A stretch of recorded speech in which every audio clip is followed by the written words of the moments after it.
उत्तर भारत के एक छोटे से गांव सूरजपुर में रघुनाथ प्रसाद नाम का एक ईमानदार व्यक्ति रहता था। गांव में लोग उसे प्यार से रघु काका कहते थे। रघु काका बहुत मेहनती थे, लेकिन किस्मत हमेशा उनसे रूठी रहती थी। उनके पास थोड़ी सी जमीन थी, जिस पर वे खेती करते थे। पत्नी सीता देवी और बेटा अमित, बस यही उनका छोटा सा परिवार था। रघु काका कभी किसी का हक नहीं मारते थे, न ही झूठ या धोखा देते थे। लेकिन गांव में एक और आदमी था, ठाकुर वीरेंद्र सिंह। वह बहुत अमीर, घमंडी और चालाक था। उसके पास पैसा भी था, ताकत भी, और गांव के कुछ अफसर भी उसके इशारों पर चलते थे।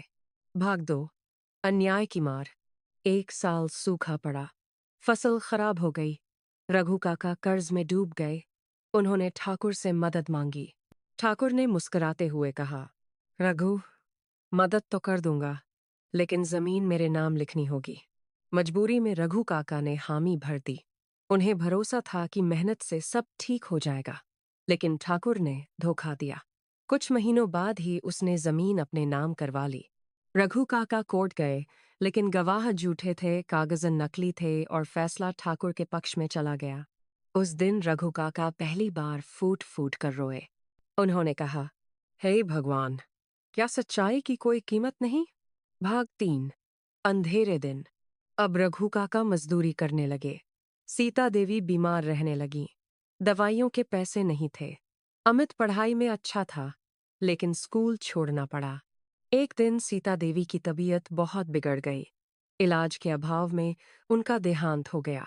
उस रात रघु काका मंदिर गए और भगवान से बोले, अगर न्याय नहीं है तो मुझे जीने का हक भी मत देना। लेकिन कोई जवाब नहीं मिला, सिर्फ सन्नाटा। भाग 4, उम्मीद की एक किरण। समय बीतता गया। अमित बड़ा होने लगा। उसने पढ़ाई फिर से शुरू की। दिन में काम करता और रात में पढ़ता। एक दिन गांव में एक नया जिला अधिकारी डीएम आया, आदित्य वर्मा। वह ईमानदार और सख्त अफसर था। एक जन सुनवाई में अमित ने हिम्मत करके अपने पिता की कहानी सुनाई। रघु काका चुपचाप खड़े थे। आदित्य वर्मा ने ध्यान से सुना और बोले, अगर अन्याय हुआ है तो जांच होगी। भाग 5, सच की जांच। जांच शुरू हुई। पुराने कागज निकाले गए। कुछ लोग डर के मारे चुप थे, लेकिन एक बूढ़े क्लर्क ने सच बता दिया।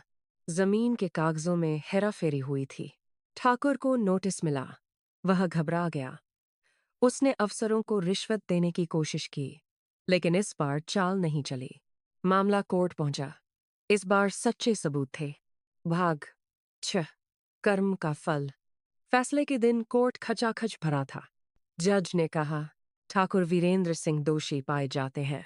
जमीन रघुनाथ प्रसाद को वापस दी जाती है और ठाकुर को जेल की सजा। पूरा गांव सन्न रह गया। ठाकुर का सिर झुक गया। रघु काका की आंखों से आंसू बहने लगे।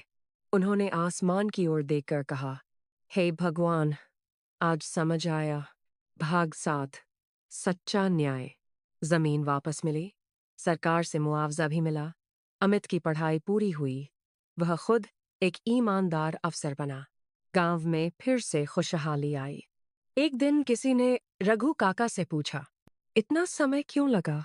रघु काका मुस्कुराए और बोले, भगवान के घर देर है, लेकिन अंधेर नहीं।